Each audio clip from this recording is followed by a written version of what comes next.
মাত্র আসলাম, এখান থেকে অনেকটাই নিচু, তারপরেও ওইখানে কোনো পানি নাই, কিন্তু এইখানে অলৌকিকভাবে আমার কাছে মনে হচ্ছে যে এইখানে অলৌকিকভাবে এখানে পানি রয়েছে। এর রহস্যটা কি? রহস্য জানেন আপনারা? 17 সালে এখানে কুমির পাওয়া যায়। কুমির ছিল, এই জায়গায় কুমির ছিল বড়। এবং ইংল্যান্ডের একটা পত্রিকা, ইংরেজি পত্রিকা, আপনার এই কুমিরের ব্যাপারে লেখালেখি হয়। ইংল্যান্ডের পত্রিকা, ইংল্যান্ডের একটা পত্রিকা। আমাদের কাছে ডকুমেন্ট আছে, বাংলাদেশের জাতীয় বেশ কয়েকটা চ্যানেলে এটা দেখানো হয়, বেশ কয়েকটা চ্যানেলে এই জায়গা। এবং আমরা ইংল্যান্ডের পত্রিকা। প্রিয় দর্শক, আজ আমি আপনাদের দেখাতে চলেছি একটি রহস্যময় পুকুর, যেটি পদ্মা নদীর একদম মাঝে অবস্থিত। বর্তমানে এই মৌসুমে পদ্মা নদী শুকিয়ে গেলেও অলৌকিকভাবে মূল গর্ভ থেকে 20 ফুট উঁচুতে এই পুকুরটিতে পানি জমে রয়েছে। পুকুরের গভীরতা 30 ফুট এবং আশ্চর্যের বিষয়, এখানে একটি কুমিরও উদ্ধার করা হয়েছিল, যা যুক্তরাজ্য সহ দেশি বিদেশি পত্রিকায় প্রকাশ পায়। তো চলুন জানা যাক এই রহস্যময় পুকুরের বিস্তারিত।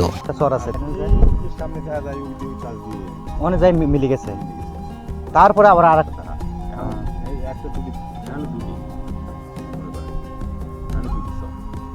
এখানে একটা একটা কত দূর? একটাই তো সামনে, তারপরে আরেকটা। আমাদের যাত্রা মসুরের খ্যাত দিয়ে শুরু হয়েছে, তো সামনে কয়েকজন লোক পাচ্ছি, দেখি তো আলোচনা করি, ওদের কাছে ইনফরমেশন নেব আমরা।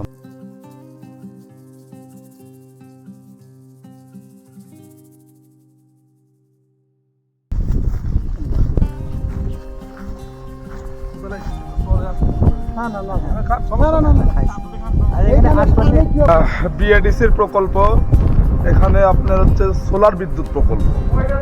এই সোলার বিদ্যুতের মাধ্যমে এই অনাবাদী জমিগুলো, সমস্ত জমি ধান চাষের উপযোগী হচ্ছে। ধান চাষ, হ্যাঁ, এটা 1.5 কিউসেক এটা বিদ্যুৎ এই পরিমাণ উৎপাদন করে মোটামুটি প্রায় 200 বিঘা জমি। এইটা জমি আপনার হচ্ছে জমি ধান চাষ করা যাবে। ধান চাষ হবে। এর বালি মাটি না এটা? না, এটা ধান উপযোগী মাটি। তার মানে দিন দিন চরও এখন আবাদের মধ্যে চলে আসতেছে। এটা বিএডিসি প্রকল্প। এটা কতদিন ধরে স্থাপিত হয়েছে? এটা হচ্ছে আপনার 2024 সালে। 24 একটা প্রজেক্টই হয়েছে পর্যন্ত ধানের হয়েছে না? আচ্ছা, এটা ফুল বর্ষার মৌসুমে কি এটা ডুবে যায়? হ্যাঁ, এটা ডুবে যায় বলতে কিছুটা পানি হয়, মৌসুমে ডুবে যায়, খুব একটা বেশি পানি হয় না। আচ্ছা, এইটা কিন্তু আমি একটা জিনিস দেখাই আমাদের দর্শকদের, যে এইখানে ভাই একটু বলবেন যে এইখানে আমি একটু নিচ থেকে এই মাত্র আসলাম, এখান থেকে অনেকটাই নিচু, তারপরেও ওইখানে কোনো পানি নাই, কিন্তু এইখানে অলৌকিকভাবে আমার কাছে মনে হচ্ছে যে এইখানে অলৌকিকভাবে এখানে পানি রয়েছে। এর রহস্যটা কি? এটা কি কোনো রহস্য জানেন আপনারা? 17 সালে এখানে কুমির পাওয়া যায়।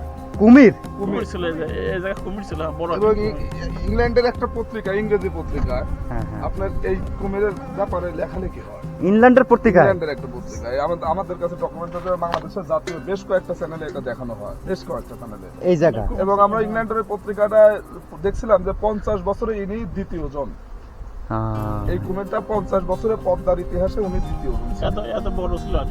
এত বড় ছিল, মানে বড় সাইজের কুমির, বয়স্ক কুমির? না, ইনি কুমির হিসেবেই দ্বিতীয় জন। এর আগে একমাত্র একটা বা 50 বছর আগে দেখা গেছে। আচ্ছা, এই পদ্মাতে। রহস্যজনক কুল ভাই। তার মানে এই কুলটা আসলে সত্যি রহস্যজনক। আচ্ছা, এখানে বিষয়টা হলো, এখানে কি সারা বছরই পানি থাকে? সারা বছর? ও, এইখানে আমি আমার দর্শকদেরকে একটু দেখাই যে এইখানে একটা ডিপ মেশিন বসানো হয়েছে। কয় কিউসিক বললেন জানো? 1.5 কিউসিক পাম্প বসানো হয়েছে, যেখান থেকে পানি দিয়ে কয়েকশো বিঘা আবাদ করা হচ্ছে। তারপরেও এই সামান্য, হয়তো কয় বিঘা হতে পারে এটা? 5-7 বিঘা আর কি, 5-7 বিঘা, 2-3 একরের মতো জমি, 2-3 একরের মতো জমি, অথচ এই পুকুরটা কখনো শুকায় না। এর গভীরতা কেমন হতে পারে? 30 ফিট গভীরতা। 30 ফিট। আমার দর্শকদেরকে আমি দেখাতে চাচ্ছি যে এই পুকুরটা কিন্তু 30 ফিট গভীরতা ভাইরা বলছে, যার ফলে আমি একটু আগে নিচে আপনাদের দেখাইছি, আমি একটু ড্রোন শট দিয়ে দেখাবো যে চারপাশে কোনো পানি নাই, অথচ এই জায়গাতে অলৌকিকভাবে পানি রয়েছে। এবং এই পানিটা এই এলাকার কৃষকদের জন্য একটা আশীর্বাদ যে এখান থেকে চাষাবাদ করতে পারছে। তাহলে কয়েক কিলোমিটারের মধ্যে কোনো পানি নাই।